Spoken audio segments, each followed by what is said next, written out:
Good morning and welcome to another episode of Legislative Matters Now with M&M. I'm Morgan Spicer, Special Projects Coordinator for the ARC of the Mid-Ohio Valley. And I'm Melissa Southall, Self-Advocate Coordinator for the ARC of the Mid-Ohio Valley and People First. And thank you so much for joining us on what is to be another awesome episode. Agreed. We'll get to today's guests in just a moment, but first, let's discuss the purpose of this show.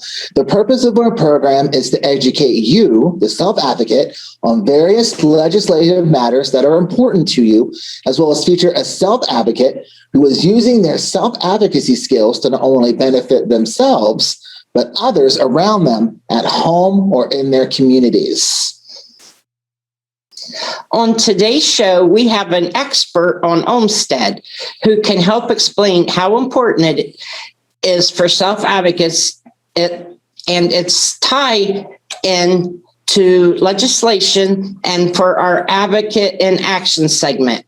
We have a gentleman who will be speaking to us about why self-advocacy is so important to him, as well as some encouragements for self-advocates. But first things first, let's get the show underway with our first segment, Who You Gonna Call? On Who You Gonna Call, we have our question for the day. And the question is, you want to find out more about the Olmstead decision and don't know who to call to get more information.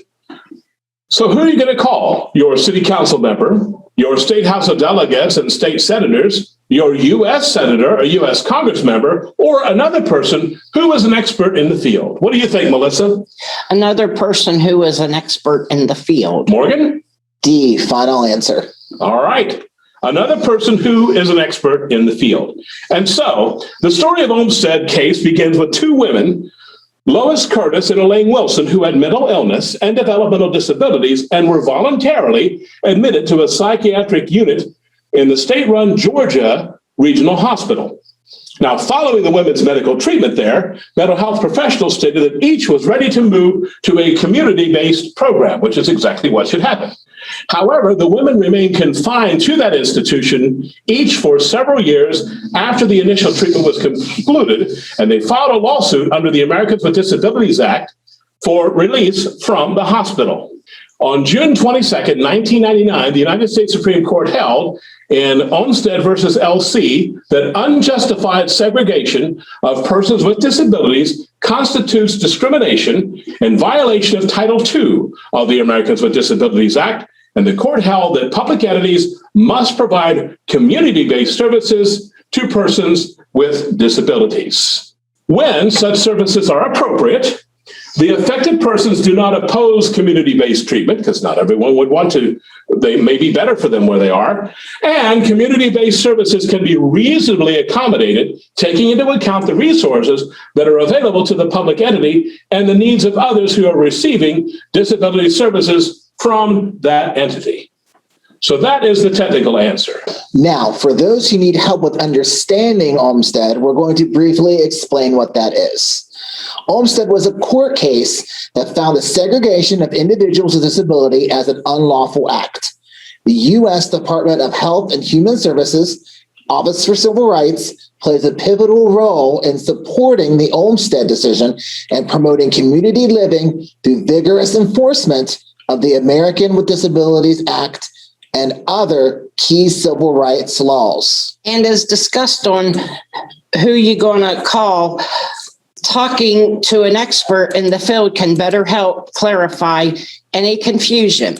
So to remedy that, we have a special guest who is going to explain Olmstead in a way that you, the self-advocates, can understand. Yes, Melissa. Today we have Carissa Davis from the Olmstead Council with us today to help explain the importance of Olmstead.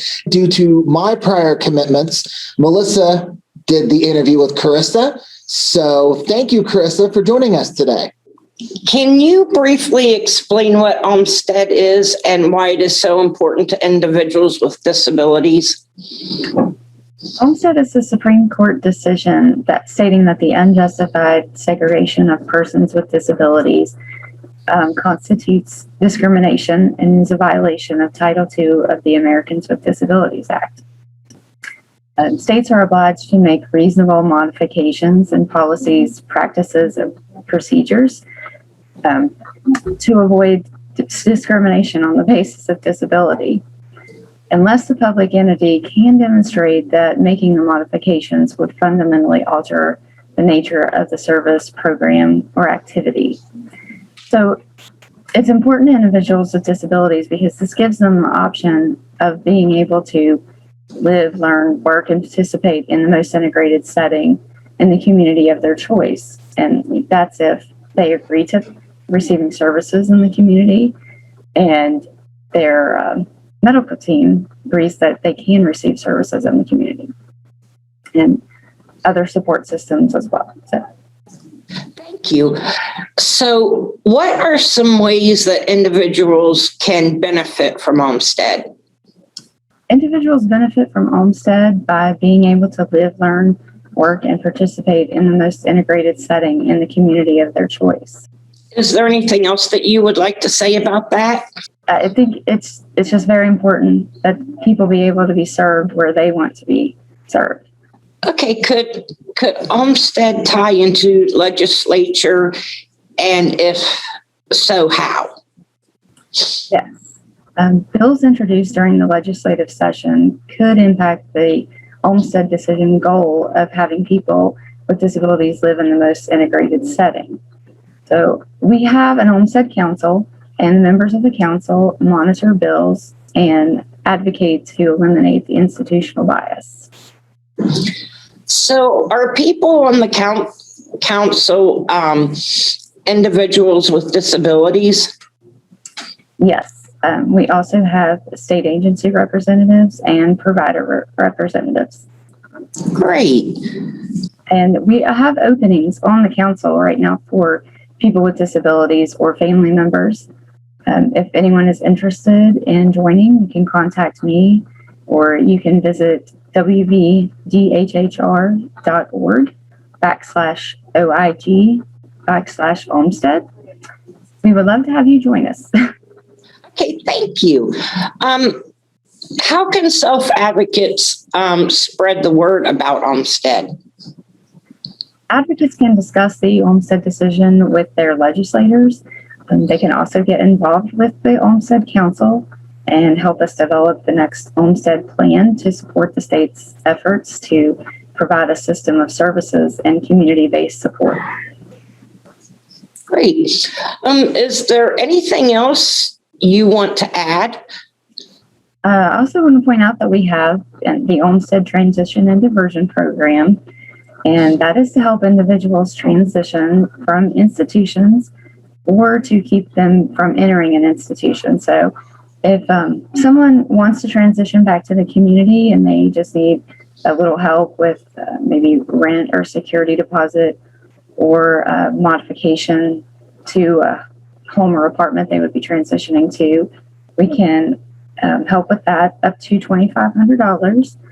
And if someone wants to remain in their home and also needs a little help with, say, a ramp or another modification or some household items that would help keep them in their home, we can also help with that. So how would an individual get a hold of you if they needed help? By also visiting WVDHHR.org/OIG/Olmstead. Okay. All of my contact information is there. And I can also send all of that to you guys if you want to include it somehow. That would be great. So is there an application process, and how long does that take? There is an application. The application is on the website, or you can also call me or email me, and I can mail it to you, email it, however people need it, we will get it to them.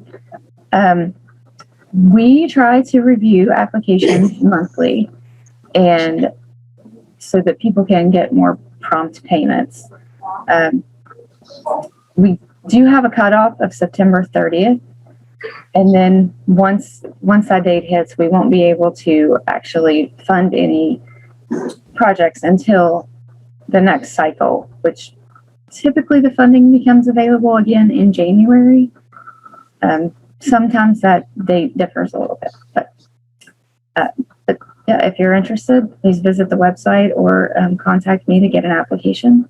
And the same way, if you're interested in joining the council application is on the website, or you can contact me and I will send it to you. I know some of the boards that I'm on, they look for people around the state, like not everyone from the same place. Is that how the Olmstead Council works? Yes, we do like to have a wide representation. Okay. So if someone needs a ramp, we get a lot of people calling us about ramps. Do we refer them to you? And what are the qualifications to get a ramp? Yes, you can refer them. We do have the major qualification is that they need to be at imminent risk of entering an institution. So what that means is generally if they think that they might have to go to a nursing home or other institution within 3 to 6 months, if they do not receive that ramp or other item that they may need to remain in their home. Is there like a waiting list for a ramp? We do not have a waiting list currently. Okay, great. Okay, thank you, Carissa. Thank you for joining us. Thank you, guys. We appreciate you. So now that Carissa has explained to us about Olmstead decision, we are going to go and look at the website, and you type in Olmstead, WV Olmstead program. And here is the West Virginia Olmstead office. And here we have the Olmstead mission statement. We also have the Olmstead vision statement. Below, you will be able to access more information on the following Olmstead issues. And here we can read what Olmstead is. And here are important Olmstead decision links: the Supreme Court decision, the story of Lois and Elaine, and the Olmstead Council. The Olmstead Council has the following responsibilities, and here are a list of them. Important Olmstead Council links. And here's an Olmstead brochure, and we'll click on that so we can look at it.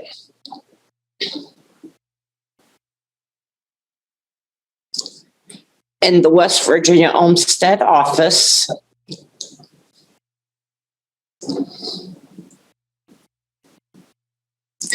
And we have a list for the Olmstead Council membership list, and we'll click on that so you can look at that.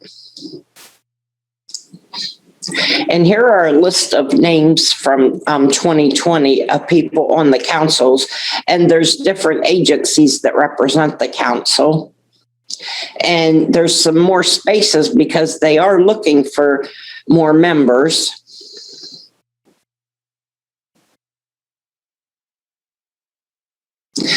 And then we have the Olmstead Council membership application that we'll click on so you can look at that.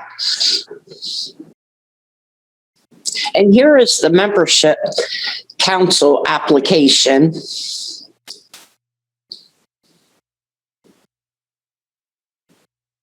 The council meets quarterly in Charleston, West Virginia. Currently, the council meets on the first Thursday of February, May, August, and November of each year. Membership for council consists of 9 people with disabilities and or immediate family members. 11 advocates or disability organizations represent 9 providers of home and community-based services and or supports, and 8 state agency representatives. And here is the application for the West Virginia Olmstead. and it is fillable. So all you have to do is fill it out and send it in. And if you need any help filling it out, you can call the Olmstead Council, or you could call us here at the ARC, and we will be glad to help you. And our phone number is 304-422-3151. And also we have the Olmstead Council bylaws, and then we have the Olmstead Council meeting minutes that you can look at.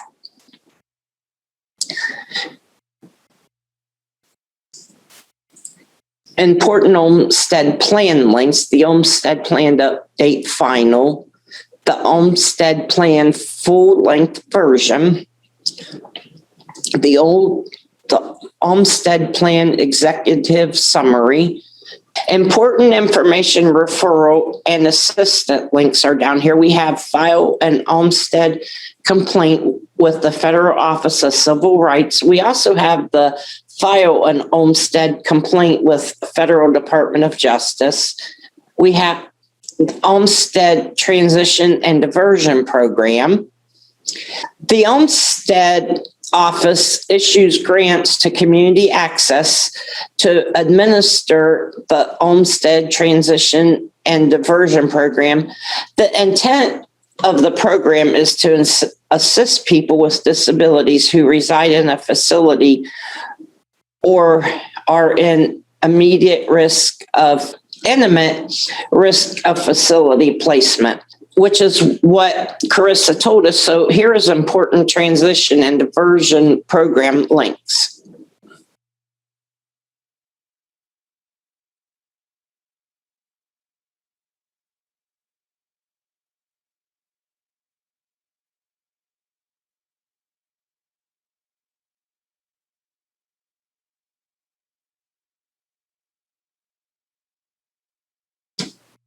So if you have any more questions, you can contact me or Carissa Davis. Thank you so much, Carissa, for joining us today and explaining Olmstead and its tie-in to the legislature. Remember, if you have any questions or need something clarified when it comes to anything we discuss, please do not hesitate to call or email us at the ARC, and we would be glad to help you in any way we can. Our phone number is 304-422-3151, and my email address is melissa.southall@peoplefirstwv.org. Or you can email me at morgan.spicer@thearcmov.org. Now, Melissa, I definitely learned a lot from Carissa, but now let's shift gears to our Advocate in Action segment. Today, we're going to be talking to Patrick Weber, who is using his self-advocacy skills to benefit his life. Thank you so much for taking the time to speak with us today, and welcome to the show. Thank you for having me. All right, thank you for joining us, and let's go ahead and get started with our questions. So, Patrick, why is self-advocacy so important to you? Well, if you don't learn to advocate for yourself and see what an issue is, then many times people won't do anything about it. You need to learn to speak up for yourself so things can get taken care of. For example, when legislature, whether it be state or federal, tries to pass a law and you have an issue with it, then you have to learn to self-advocate, to speak to them saying, I have an issue with this, let's talk about it. And or if you have an issue with staffing, for example, then you can talk about it with somebody and get that taken care of. Perfect. So how did you become a member of your People First group in Morgantown? I was introduced by a former vocational service director. She no longer works for us. She got a different job.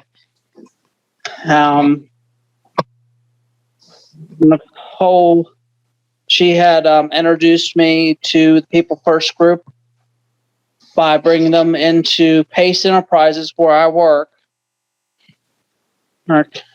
So I can get introduced to the group and figure out about what People First is about.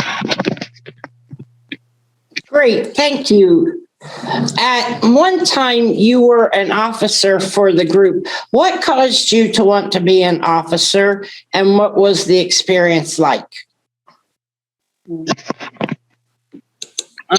First, I took a job as secretary. At first, I had this phobia that I would mess it up somehow, but then through the aid of that former vocational service director that I mentioned earlier, and encouragement from fellow People First members, I was able to do my duties as the officer.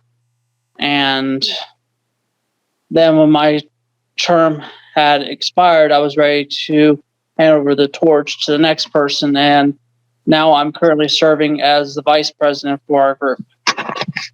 Okay, so this segment's called Advocate in Action. So how do you use your self-advocacy skills, both at work and in your life outside of work? At work, I use it to encourage others to try to speak up for themselves. And outside of work, I mentioned to others, such as my girlfriend Carrie, that she needs to learn to speak up some, to speak for herself. And I think this would be good for her. Mm-hmm. And that's the whole purpose with self-advocacy, is that what we learn is that we could teach to others and teach them to self-advocate for themselves. So that's perfect. You're doing that. Any suggestions you have for people to become more effective self-advocates? Yes. I was just doing is looking up People First website. I would suggest looking this up on Facebook. I was also just patience, because sometimes it takes them a while to understand about and to understand our issues we may have. And see, and there's a lot of resources on that People First page that will definitely help somebody who is unsure about something, how to run for a position. All that stuff is available, like I said, on the peoplefirstwv.org website. So that is a great place to start your journey into self-advocacy. So that's great. Is there anything else you want to add?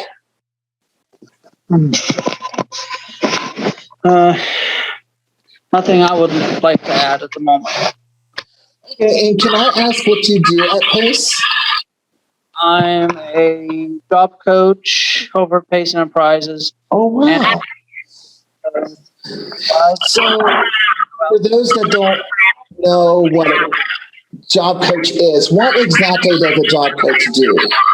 Well, what I do is I go to a client, to a location where they're working, and try to teach them how to do the job. Such as one client I worked with over at Ruby, what I do is show him how to clean tables and chairs, common station, and that client's pretty good. He'll usually do whatever you tell him to. Wednesday is usually my random day where I don't usually know where I'll be at, whether in day room or day mobile or just clean up day room. That's just some examples. Okay, and then when you job coach, do you job coach them on a variety of jobs? What kind of jobs do you job coach them on? Usually I job coach one client over at Memorial Hospital, But sometimes I go to do contracts with cleaning at Hyundai Mobile. Mm-hmm. And they clean things like they clean the bathroom or take out the trash or something like that on them. Okay, so you teach them like basic janitorial skills. Yeah. Oh, cool. So, Patrick, how do you encourage people who have difficulty learning their job? What I do is, but that's just first a lot of patience. But I do a lot of patience. I give like general reminders, such as when they're cleaning the sink, I remind them, remember, you got to get behind the handles because those get dirty too. Or with tables, I remind them, 2 sprays. That's enough to clean the whole table. Things like that. Okay, and then we had one more question for you. If there was one thing about having a disability that you wish those without disabilities knew. One thing I suggest, and there's a lot of examples online, is a lot of patience. For example, a lot of patience. Since sometimes a person with a disability learns things differently than those without a disability. Yes. Yep. And just to mention something about myself, one of my former jobs where I used to work, I was a direct support provider. So I kind of did what you did with job coaching. So I kind of know what it is you do. So that was awesome. So thank you so much for joining us today, Patrick. We're just about out of time. Let me add one thing there also. Sure. The person with a disability, and sometimes it takes us also longer to learn something. Thank you so much, Patrick, for being on today's show and talking to us about how self-advocacy is benefiting your life. If you want to appear on a future segment of Advocate in Action and talk to us on how you are using your self-advocacy skills to benefit you or self-advocates around you, please do not hesitate to let us know. We would love to have you on next month's show. But Morgan, I think that just about does it for this month's program. It does, Melissa. And we want to thank Carissa Davis from the Olmstead Division of the State Capitol and Patrick Weber, our Advocate in Action, for speaking to us today. Absolutely. And thank you all for joining us. Until next time, advocacy matters. And so do you. See you next time.